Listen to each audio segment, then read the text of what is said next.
আবৃত্তি কৰিবলৈ লৈছোঁ কবি হীৰেণ ভট্টাচাৰ্যদেৱৰ দ্বাৰা ৰচিত কবিতা মোৰ দেশ।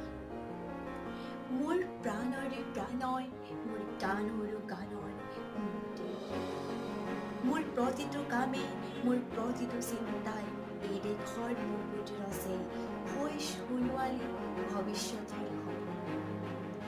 মোৰ জীৱনত আহে আহে মোৰ যৌৱনৰ কুহি কুহি সপোনৰ কণী।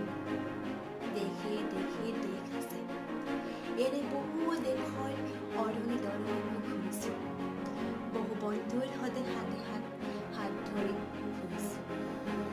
কেতিয়াবা সাগৰৰ পাৰত, কেতিয়াবা খেজুৰ তলত, নতুবা পাহাৰৰ তলে খন্তেক জিৰাইছোঁ। বন্ধুৰ সৈতে প্ৰাণ খুলি প্ৰাণৰ কথা পাতিছোঁ। তাৰ পিছত আকৌ আৰম্ভ কৰিছোঁ নতুন যাত্ৰা। এনে বহু যাত্ৰাৰ শেষ মোৰ দেশ, যাৰ বুকুৰ উমেলিছে মোৰ ভাল পোৱাৰ আনন্দ, যৌৱনৰ প্ৰাচুৰ্য, জীৱনৰ নতুন অৰ্থ। এই দেশৰ প্ৰতিটো পুৱাই মোৰে লুকাই আনে ঐশ্বৰ্যৰ বিপুল সম্ভাৰ। প্ৰতিটো সন্ধিয়াই বৈ আনে সিদ্ধ ফুলৰ সুবাস। প্ৰতিটো ঋতুৱে মোক দি যায় জীৱনত আশীৰ্বাদ। এই দেশৰ বাবে মই জীয়াই আছোঁ, এই দেশৰ বাবে মই জীয়াই থাকিবলৈ মৰণ পণ কৰিছোঁ। ৰণুৱা, বনুৱা, হালোৱা এই সকলোৰে মাজত মই আছোঁ মোৰ দেশৰ বাবে। অনৈক্যৰ মাজত ঐক্য হৈ, বিৰোধৰ মাজত সংহতিৰ সম্ভাৱনা হৈ মই আছোঁ।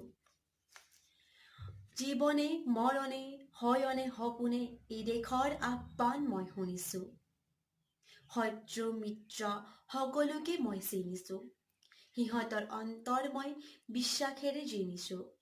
শান্তিৰ চৰাইজনীক আজলি ভৰাই মই দিছোঁ, ভঁৰালৰ এমুঠি ধান, পৰাণৰ একোটি গান।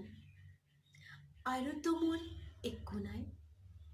মোৰ দেশ, মোৰ কল্লোলিত সপোনৰ উত্তাল তৰংগই মোক লৈ যায় গভীৰৰ পৰা গভীৰতলৈ, আদৰ্শৰ কঠিন পৰ্বতমূললৈ। ধন্যবাদ।